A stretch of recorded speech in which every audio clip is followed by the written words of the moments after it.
Hello, hello. Welcome back. I'm Reverend Tomas Garza, and we're going through the Manual for Teachers here in A Course in Miracles. So welcome.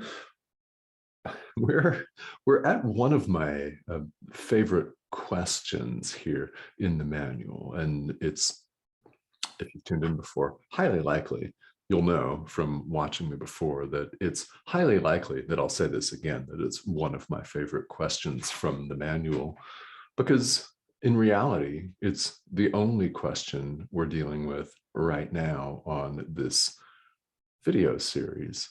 So of course it's my favorite. It's the only one right now.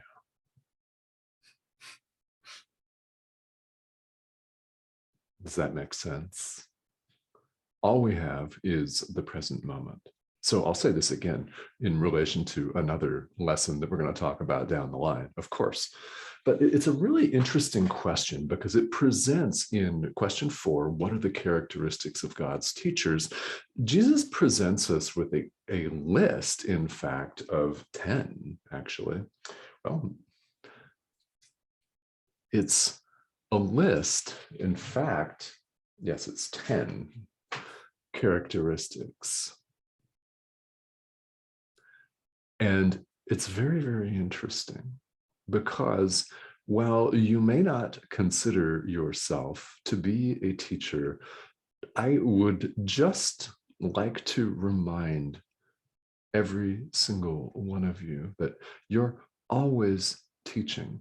Why? You're always communicating with people. You are always emitting an energetic frequency, if you prefer to look at it that way. It's true. And people are responding to that. They're learning from you. You're responding to what they're teaching. We're both teaching and learning all at the same time by sharing with each other. And the question for us then becomes, what is it that we're sharing? Are we sharing the thought system of love or the thought system of fear? The Course presents it that way in various different terms. It varies the language up because we never know what's going to land with you on a given day, right? It's the thought system of the Holy Spirit or the thought system of the ego. So what are you sharing?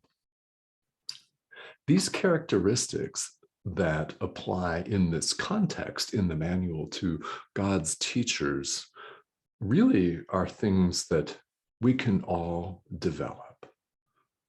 This is, if you take one thing out of this video today, let it be that. Let it be that I don't possess, and Jesus doesn't possess, and Buddha doesn't possess, the Dalai Lama does not possess, Mother Teresa did not possess, right? Any gift or trait that you do not also have. God creates equally as one. Now,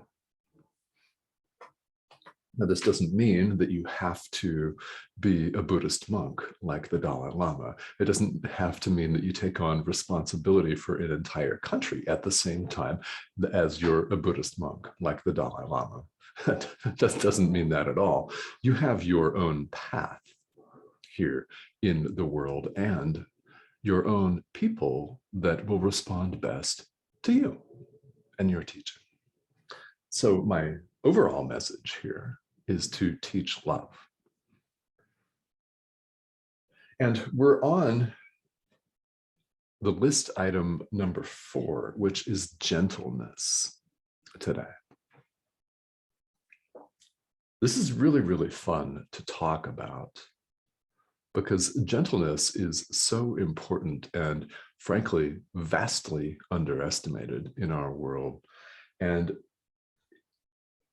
when we judge, we don't have it. That honestly, if you will honestly examine human experience, not just yours, but everyone else's too, when we judge, and remember we talked yesterday about tolerance as being non-judgment, When we judge, we can't be gentle. Attack is the outcome of that.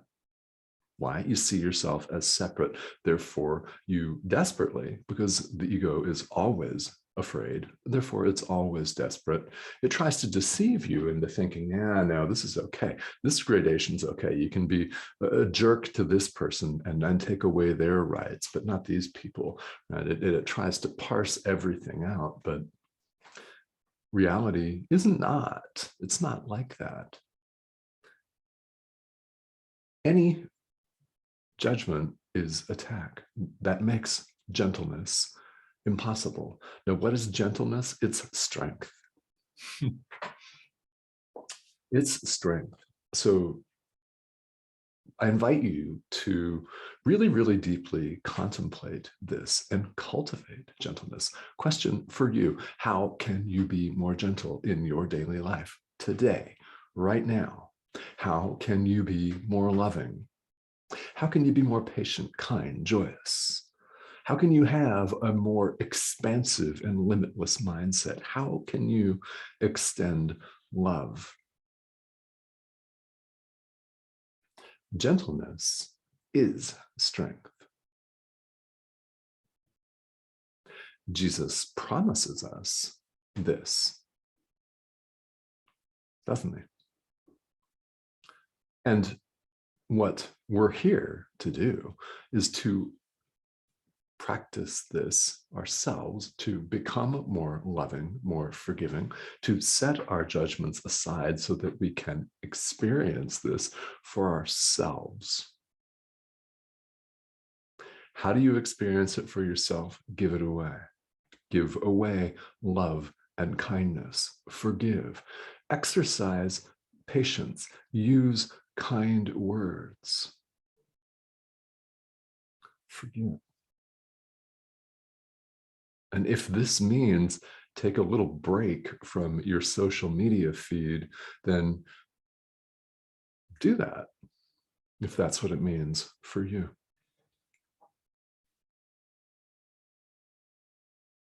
All of these things, because we don't believe it, we don't believe in the world that gentleness is strength. If we did, we'd have a very different world. There'd be no wars.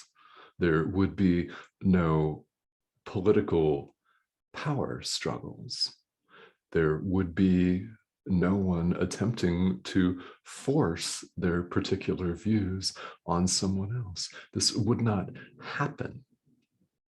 But because we don't believe in the truth of who we are, all this is happening. Happily for us, it's apparently happening. We're encouraged to revisit the idea over and over and over again that truth is true. Only truth is true. It has never gone anywhere, despite our mad ramblings, despite all of our wars, despite our discrimination, despite our hatred, despite our snarky comments on social media, or your snarky thoughts in relation to someone's comments, whether you post the comment or not. As I've said before, and Jesus invites us to think about as well, it all begins and ends right here. There's no one out there. What are you teaching to everyone else? Of course, uses the term your brothers, right? Brothers, sisters, everything that lives. What are you teaching? And the invitation, as always, is to teach love, to extend love.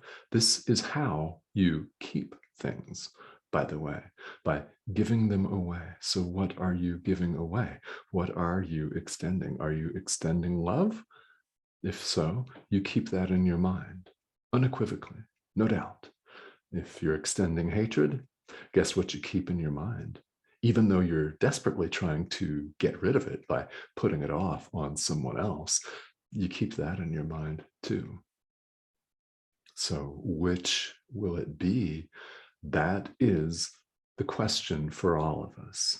right here in the present moment. So as always, we're inviting you, please, to consider the real import and meaning and impact of this in your life, not in the abstract with just some talking head on the screen. I'm an image on your screen here, but something is speaking to you and someone is speaking to you on a deep level. I invite you to listen to that voice. What would it have you do? What would it have you say? Where would it have you go? What would it have you say, and to whom?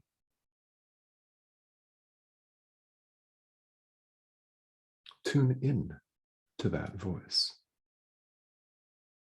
and see, just see what happens. That's what we invite you to do. All right, guys. Well, I'll conclude with this. You know what to do. See you next time.